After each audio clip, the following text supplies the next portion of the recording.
The last video I made last night before I went to the ER, which is maybe TMI, was about a school shooting.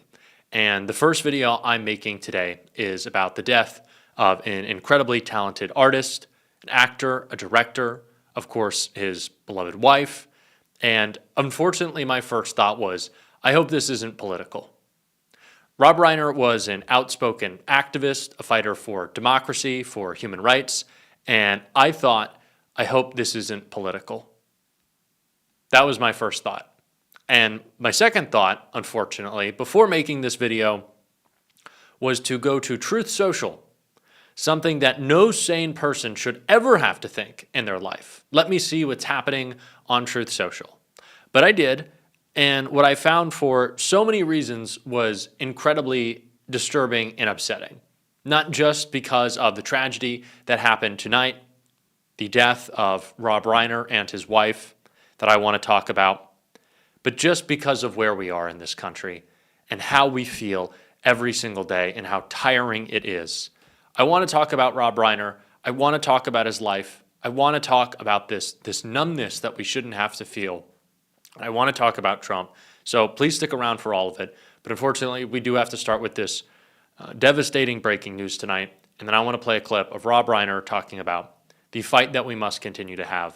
I don't want to make this political. I want to make this clear, but it's just what I want to kind of get off my chest tonight. But I want to start breaking with this Rob Reiner and wife allegedly killed by their son, according to shocking report.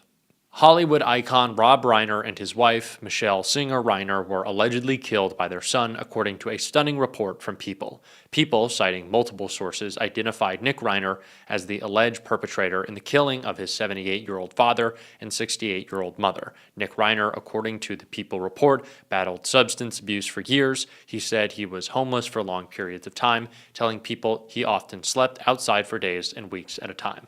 This is just the beginning, and people have to understand our democracy is being taken away from us, and we only have about a year. Just to be clear about this, and people, you're doing a great job, and a lot of other people are doing a good job to tell people what is actually happening in this country. But make no mistake, we have a year before this country becomes a full-on autocracy and democracy completely leaves us. And we're looking at the election in 2026, and Donald Trump knows. He knows that in a free and fair election, he will lose. He will lose the House. The House will flip and will become into Democratic hands. There'll be committee chairs that'll be able to hold hearings. And this is the last thing he wants. So this little, these ICE agents and the National Guard, and now he's called the military in from all over the world to talk to them about, don't be surprised when polling booths are surrounded by American military in the guise of making sure that the elections are fair and that nobody's tampering with anything.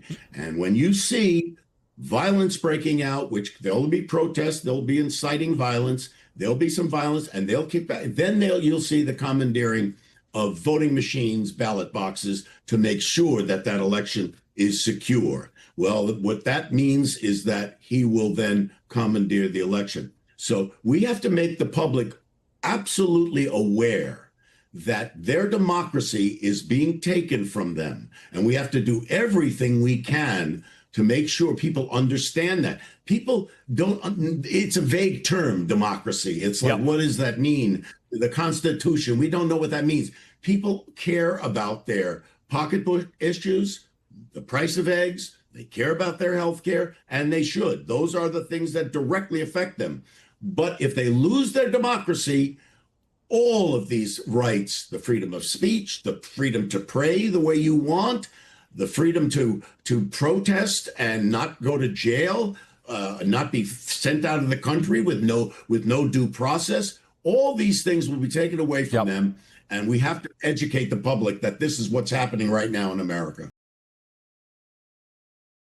Now, I just want to say again that I don't want to take a tragic death, a murder of two people, as an opportunity to talk about Donald Trump because I don't want to make everything in our lives certainly about Donald Trump. But I feel like I have to. Or maybe I don't feel like I have to make it about him as much as I just have to talk about the fact that it is so devastating that we just have to encounter so much violence all the time, and that we have to think about who we do and do not want to be the perpetrator. I know that sounds ridiculous, but like, stick with me for a second. How much fear did we have waiting for a suspect to be identified in the shooting of Charlie Kirk, hoping that it wasn't a trans person so that the right didn't have an opportunity to further their disgusting crackdown and abuse, some of the most marginalized people in our society, and that it was only till it was identified that it was a white guy that Erica Kirk decided forgiveness is what she needed to go forward with. And I was really scared tonight that the report we were going to get was going to be a politically motivated killing, or anything of the sort that again doesn't take away, it doesn't add to or take away. And I'm really looking for the words right now. How devastating this is, but there is something different about it, and it's crazy that we have to differentiate between the different types of shootings and the different types of killings and the different systems that let us down. And that maybe we spend so much time on these individuals when we should be looking at those systems. And it's tough that we have to sort through what type of killing it was.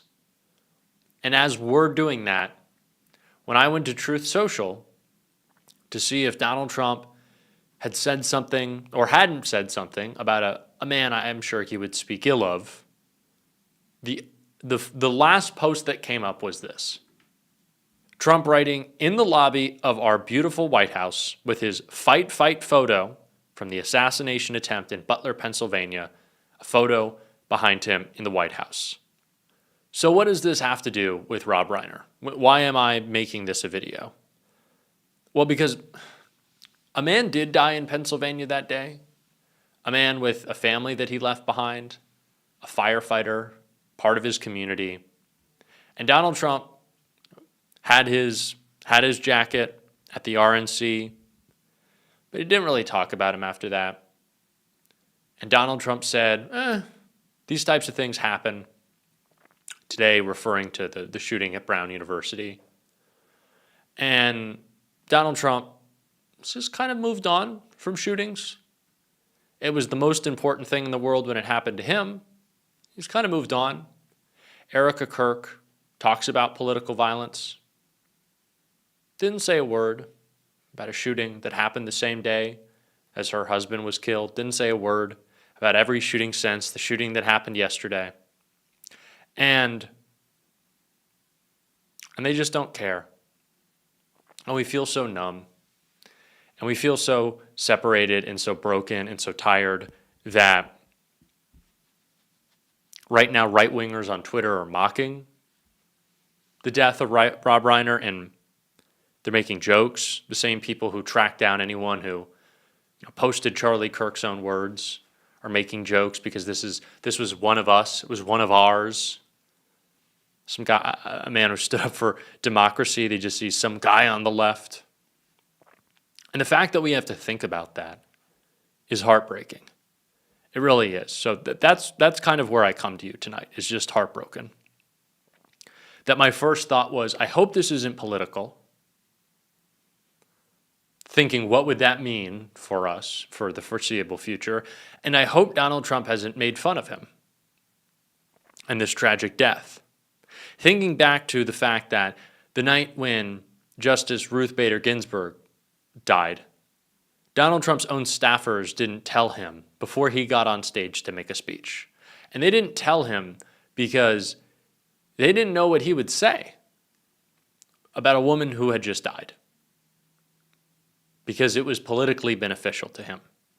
And I don't know what Donald Trump will say when it is politically beneficial to him. But tonight is a tragedy. And there may be some comments I understand saying like, Jack, why are you talking about Donald Trump right now?